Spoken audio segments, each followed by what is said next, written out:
Okay, here we are on overtime. Black Knight asked David Stockman, if you were in the Office of Management and Budget again, your old job, would you tell the president that economic recovery or balancing the budget should take top priority? Oh, good question. Well, I would tell him we're broke and that he has no choice but to begin to face both the spending problem, which is huge, face down the military-industrial complex and whack dramatically the defense budget, ask retired people who are affluent not to take their full Social Security and Medicare benefit, and raise enough taxes to pay our bills, and that includes raising taxes not just on the wealthy, which we should, but on everyone in American society, because we have to pay our bills and we haven't been. Our taxes are at the lowest point since 1948. We can't get away with that. We're spending $3.8 trillion and raising $2.4 trillion. How does that add up, and how can we do it year after year? What would have to happen, if I may ask a follow-up question? Obviously, nothing has happened so far to make us really come to this reckoning. We keep putting it off.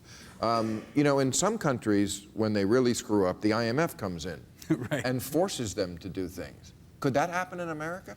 Well, I think sooner or later, the bond market is going to have a violent reaction.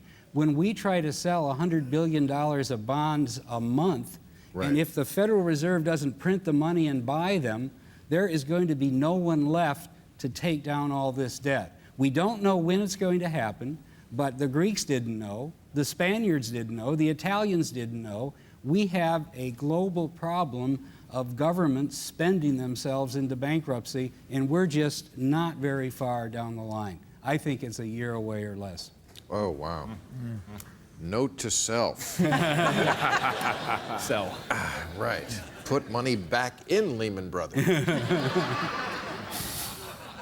Eric, this is for you. Do you think online social media, yes, we didn't get to that on the show, but that's important, has been embraced more readily by all age groups, especially middle-aged and older, because of less fear of being alone? Huh? Well, I don't know what that means, but... Let's work on it together. Yeah, let's work on this together. So here's the thing. I mean, we now have this anxiety about social media. You know, increasingly people fear that we go to sleep at night and we cuddle up to our iPhone or our iPad and forget about the person who's next to us. And we should be concerned about that. We can get obsessed with social media, but we shouldn't forget that most people who use these things are using them to reconnect and to connect with new people. In fact, the heaviest users of social media are more likely than the rest of us to spend time with real people, face to face. They're more likely to go out to public places and engage with strangers. So it's another reason why people feel okay in being alone, right? Because they have this outlet, because they have a way to meet people. You know, in the old days, you know, if you didn't meet them at the office and you didn't like going to bars, if you thought that was icky, you were kind of fucked. That's exactly right. You can be home alone, but also connected to people. And you use the virtual connection to make a plan to be with other people. And it's easier to find people who are like you and want to do what you want to do in your life or that night because of social media.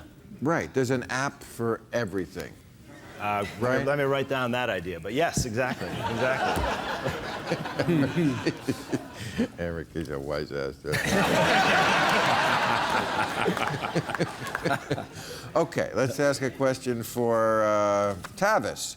How do you feel about the Reverend Al Sharpton not only reporting on, but also participating in the Trayvon Martin story? That's interesting. Yeah, it is interesting, but there's no surprise here. MSNBC knew that when they hired him, and they obviously haven't drawn a line of demarcation for him. So it doesn't surprise me at all. Anyone who's upset about it is the same people who got upset when I gave money to Obama. It's like, who are we kidding? If everyone knows where your politics are anyway, what is the big charade? And Sharpton is no different than Glenn Beck when he was on Fox. I mean, everybody, not everybody, but so many persons do this on both the left and the right. I think it's much ado about nothing. But again, I do think, though, that at some point, just like the chickens come home to roost, Glenn Beck got caught up in that at a certain point when he stepped across the line. And at some point, NBC is going to have to be careful of whether Reverend Al steps across the line as well into the future. But, you know, it's par for the course these days, it seems. Okay. Weren't three of the greatest men in the New Testament single? Oh, this is, see?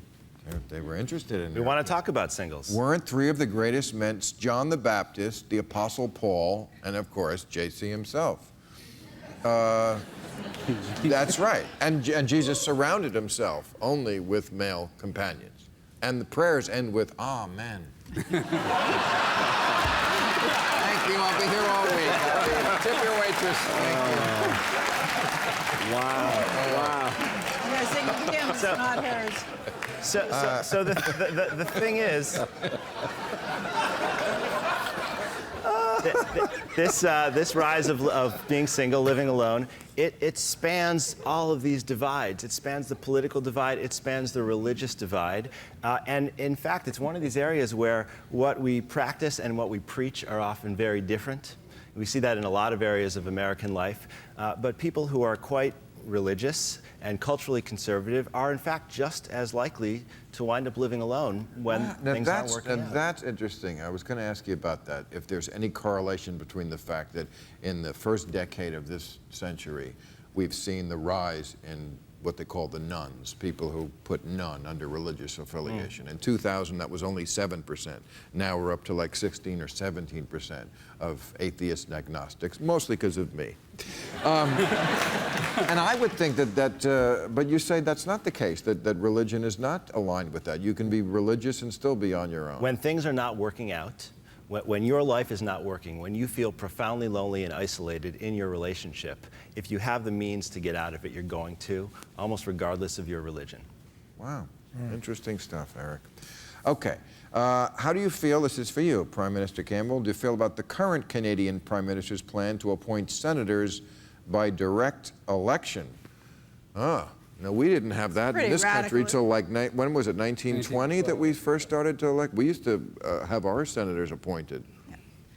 Well, the Senate in Canada used to be called the taskless thanks, that it was a way of giving people a title and a desultory bit of work to do in payment for supporting political parties, etc. And then when the Natural Governing Party, the Liberal Party, finally got defeated in 1984, they were still a majority in the Senate, and the senators who were appointed and unaccountable started really trying to flex their muscle, and that changed people's views about it. So the current Prime Minister's party has always argued for having an elected Senate, equal representation of all the problems. It's much more an American model. Whether they'll be able to do it or not, I don't know. But there's a lot of room to maneuver, and I think there's two things you have to do. Either one of two things: you either have to reduce the power of the Senate, give them a suspensive veto so they can be, sober second thought, make advice, and not have any power, or you have to make them accountable. You can't appoint unaccountable people making policies. I think in this country, especially the Liberals, think of Canada as this pure liberal place. The blue state of our dreams, but really there's a lot of right-wing assholes up there too, right? And Canadian politics, it's a lot like mud wrestling. It's really not delicate. I know you made a comment recently when you were talking about people stop apologizing, and that's what we have Canada for, they're politically correct. But, political satire and, going after our politicians. Somebody once was surprised that I walked around the United States without a security detail. And I said, no, you don't understand. In Canada, we don't kill our politicians.